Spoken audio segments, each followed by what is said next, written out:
We all keep our phones safely stowed away when driving, right? Well, that rule doesn't apply if you're flying on autopilot.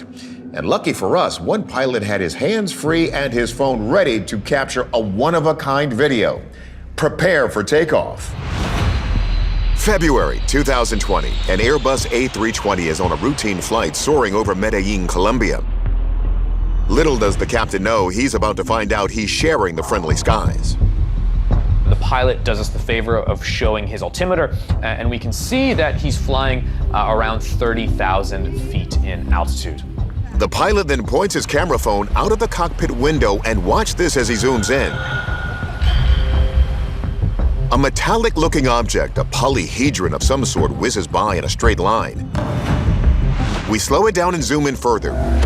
You can see it kind of looks like a cube. It has these kind of little points that stick out. It does seem to be darker in color and not like a bright, shining balloon. Whatever this is, it definitely shouldn't be there. Now, it's hard to judge this object's size without knowing how far away it is, but scientist Amy Eskridge estimates it's 10 to 15 feet in diameter. One theory is that if we were visited by another civilization, they might send probes ahead of when they actually come. And consider this.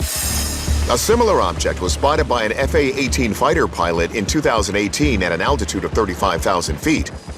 It still hasn't been identified, and its structure, unlike any known airframe, lends credence to the alien probe theory.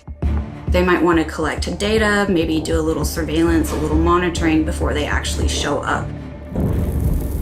In the US, we associate Medellin, Colombia with drug cartels.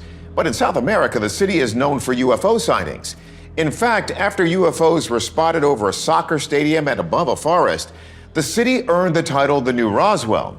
So we're turning to our experts to see if they can tell us what's going on.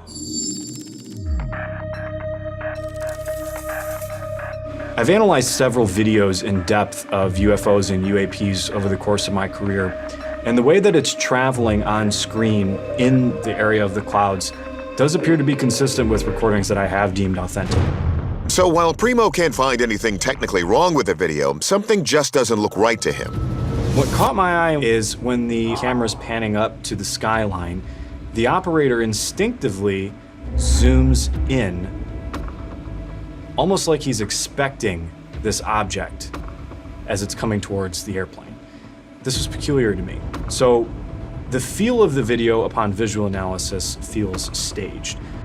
But Primo thinks it's possible the pilot was just plain lucky to zoom in right as the object flies past the plane. MJ Banias agrees. Pilots are the people who work in the sky and operate in it, so they're going to have the best view of any potential UFOs around them. We turn this video over to our aviation expert, Tim McMillan.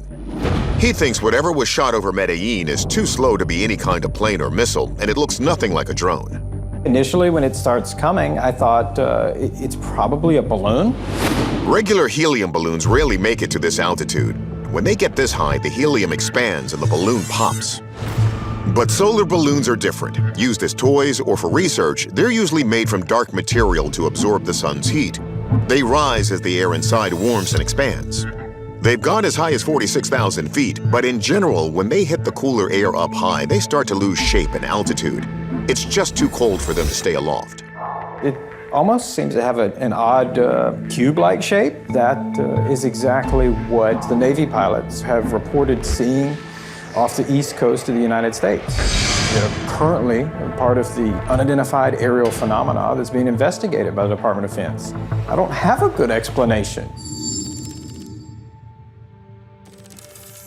So, assuming it's not a hoax, it's certainly not a drone or a known aircraft.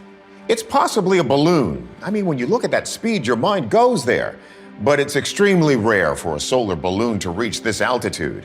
By process of elimination, we'll go with genuine UFO. So humans might not be the only pilots up in the sky.